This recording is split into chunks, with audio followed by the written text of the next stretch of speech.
नमस्कार सभी भक्तजनों को। भोलेनाथ की कृपा आप सभी पर बनी रहे। आज इस वीडियो में सोमवार व्रत कथा सुनाने जा रहे हैं। कोई भी व्रत हो, कथा सुनने के बिना पूर्ण फल नहीं देता और भगवान शिव शीघ्र अपने भक्तों पर प्रसन्न होकर मनोवांछित फल प्रदान कर देते हैं। सुख, शांति, भोग, मोक्ष और आयु देने वाले हैं भगवान शिव। तो सुनते हैं इस कथा को। सुनिए। एक साहूकार बहुत धनवान था। उसको धन आदि किसी बात की कोई कमी नहीं थी, परंतु पुत्र न होने के कारण वह अत्यंत दुखी था। वह इसी चिंता में रात दिन रहता था और इसीलिए वह पुत्र की कामना के लिए प्रति सोमवार को शिवजी का व्रत और पूजन किया करता था। संध्या काल को शिवजी के मंदिर में जाकर दीपक जलाया करता था। उसके इस भक्ति भाव को देखकर एक समय श्री पार्वती जी ने शिवजी महाराज से कहा कि हे महाराज, यह साहूकार आपका अनन्य भक्त है और सदैव आपका व्रत और पूजन बड़ी श्रद्धा से करता है, अतः इसकी मनोकामना पूर्ण करना चाहिए। शिवजी ने कहा कि पार्वती जी, यह संसार कर्म क्षेत्र है।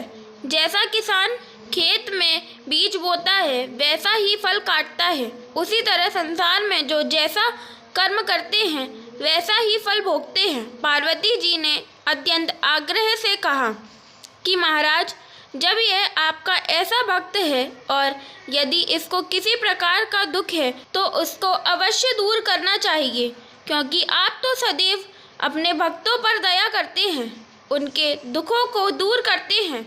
यदि आप ऐसा नहीं करोगे तो मनुष्य क्यों आपकी सेवा व्रत पूजन करेंगे। पार्वती जी का ऐसा आग्रह देख शिवजी महाराज प्रसन्न से होकर कहने लगे, हे पार्वती, इसके कोई पुत्र नहीं है।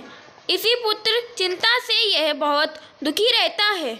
उसके भाग्य में पुत्र न होने पर भी मैं इसको पुत्र की प्राप्ति का वर देता हूँ, परंतु वह पुत्र केवल 12 वर्ष तक ही जीवित रहेगा। इसके पश्चात वह मृत्यु को प्राप्त होगा। इससे अधिक मैं इसके लिए कुछ नहीं कर सकता। यह सब बात साहूकार सुन रहा था। इससे उसको ना कुछ प्रसन्नता हुई और ना कुछ दुख हुआ। वह पूर्ववत जैसे ही शिवजी महाराज का सोमवार का व्रत और पूजन करता रहा। कुछ समय व्यतीत हो जाने पर साहूकार की स्त्री गर्भवती हुई और 10वें महीने उसके गर्भ में अति सुंदर पुत्र की प्राप्ति हुई। साहूकार के घर में बहुत खुशी मनाई गई, परंतु साहूकार ने उसको केवल 12 वर्ष की आयु जानकर अधिक प्रसन्नता प्रकट नहीं की और ना ही किसी को भेद बताया।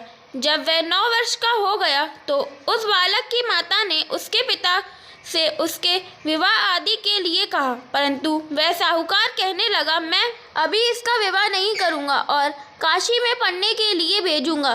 फिर उस साहूकार ने अपने साले अर्थात बालक के मामा को बुलाया, उसकी बहुत सा धन देकर कहा, तुम इस बालक को काशी में पढ़ाने के लिए ले जाओ और रास्ते में जिस जगह भी जाओ वहाँ यज्ञ करते, दान देते तथा ब्राह्मणों को भोजन कराते जाओ। इस प्रकार वह दोनों मामा भांजे सब जगह यज्ञ करते और ब्राह्मणों को भोजन कराते जा रहे थे। रास्ते में उनको एक शहर दिखाई पड़ा। उस शहर के राजा की कन्या का विवाह था और दूसरे राजा का लड़का जो विवाह के लिए बारात लेकर आया था वह एक आँख से काना था। लड़के के पिता को इस बात की बड़ी चिंता थी कि कहीं वर को देख कन्या के माता पिता विवाह में किसी प्रकार की अड़चन पैदा ना कर दें। इस कारण जब उसने अति सुंदर सेठ के लड़के को देखा तो मन में विचार किया कि क्यों ना दरवाजे के समय पर इस लड़के से वर का काम ले लिया जाए। ऐसा विचार कर राजा ने उस लड़के और उसके मामा से कहा तो वह राजी हो गए और साहूकार के लड़के का स्नान आदि करा, वर के कपड़े पहना तथा घोड़ी पर चढ़ा दरवाजे पर ले गए और बड़ी शांति से सब कार्य हो गया। अब वर के पिता ने सोचा, यदि विवाह का कार्य भी इसी लड़के से करा दिया जाए तो क्या बुराई है। ऐसा विचार करके उसके मामा से कहा, यदि आप फेरों और कन्यादान का काम भी करा दे तो आपकी बड़ी कृपा होगी और हम इसके बदले में आपको बहुत सा धन देंगे।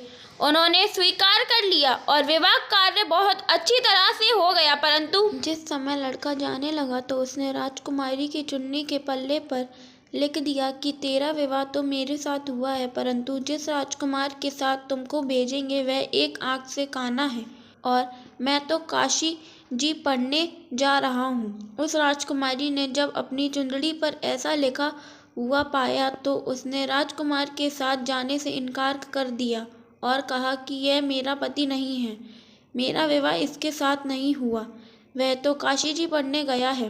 कुमारी के माता पिता ने अपनी कन्या को विदा नहीं किया और बारात वापस चली गई। उधर सेठ का लड़का और उसका मामा काशी जी पहुंच गए। वहां जाकर उन्होंने यज्ञ करना और लड़के ने पढ़ना शुरू कर दिया। जब लड़के की आयु 12 वर्ष की हुई तब एक दिन उन्होंने यज्ञ रचा रखा था कि उस लड़के ने अपने मामा से कहा, मामा जी आज मेरी तबीयत कुछ ठीक नहीं है। मामा ने कहा कि अंदर जाकर सो जाओ। लड़का अंदर जाकर सो गया और थोड़ी देर में उसके प्राण निकल गए। जब उसके मामा ने आकर देखा कि वह तो मुर्दा पड़ा है तो उसको बड़ा दुख हुआ और उसने सोचा कि मैं अभी रोना पीटना मचा दूंगा तो यज्ञ का कार्य अधूरा रह जाएगा। अतः उसने जल्दी से यज्ञ का कार्य समाप्त कर ब्राह्मणों के घर जाने के पश्चात रोना पीटना आरंभ कर दिया। संयोगवश उस समय शिव जी महाराज और पार्वती जी उधर से जा रहे थे। जब उन्होंने जोर शोर से रोना पीटना की आवाज़ सुनी तो पार्वती जी शिव जी को आग्रह करके उसके पास ले गईं और सुंदर लड़के को मरा हुआ देखकर कहने लगी कि महाराज यह तो उसी सेठ का लड़का है जो आपके वरदान से पैदा हुआ था। शिव जी ने कहा कि पार्वती जी इसकी आयु इतनी ही थी सो भोग चुका। पार्वती जी ने कहा कि महाराज कृपा करके इस बालक को और आयु दो, नहीं तो इसके माता पिता तड़प तड़प कर मर जाएंगे। पार्वती जी के इस प्रकार बार बार आग्रह करने पर शिव जी ने उसको वरदान दिया और शिव जी महाराज की कृपा से लड़का जीवित हो गया। शिव पार्वती कैलाश चले गए। तब वह लड़का और उसका मामा उसी प्रकार यज्ञ करते हुए अपने घर की तरफ चल पड़े और रास्ते में उसी शहर में आए जहाँ पर उस लड़के का विवाह हुआ था। वहाँ पर आकर जब उन्होंने यज्ञ आरंभ कर दिया तो उस लड़के के शवसुर ने उसको पहचान लिया और अपने महल में लाकर उसकी बड़ी खातिर की। साथ ही बहुत सारा धन और दासियों सहित बड़े आदर और सत्कार के साथ अपनी लड़की और जमाई को विदा किया। जब वह अपने शहर के निकट आए तो उसके मामा ने कहा कि पहले मैं तुम्हारे घर जाकर खबर कर आता हूँ। उस समय उसके माता पिता अपने घर की छत पर बैठे हुए थे और उन्होंने यह प्रण कर रखा था कि यदि हमारा पुत्र सकुशल घर आया तो राजी खुशी नीचे आ जाएंगे, नहीं तो छत से ही मरकर अपने प्राण दे देंगे। इतने में ही उस लड़के के मामा ने आकर यह सारा समाचार दिया कि आपका पुत्र आ गया है, परंतु उनको विश्वास न आया। तब उसके मामा ने शपथ पूर्वक कहा कि आपका पुत्र अपनी स्त्री तथा बहुत सारा धन लेकर आया है। तो उस सेठ ने बड़े आनंद के साथ उनका स्वागत किया और बड़ी प्रसन्नता के साथ रहने लगे। इसी प्रकार जो कोई भी सोमवार का व्रत धारण करता है अथवा इस कथा को पढ़ता या सुनता है उसके दुख दूर होकर उसकी समस्त मनोकामनाएं पूर्ण होती हैं। इससे लोक में नाना प्रकार के सुख भोगकर अंत में सदाशिव के लोक की प्राप्ति हुआ करती है। व्रत में इस कथा को सुनने से भगवान शिव मनोवांछित फल प्रदान करते हैं और महादेव की कृपा सदा बनी रहती है। तो बोलिए भगवान शंकर और माता पार्वती की जय।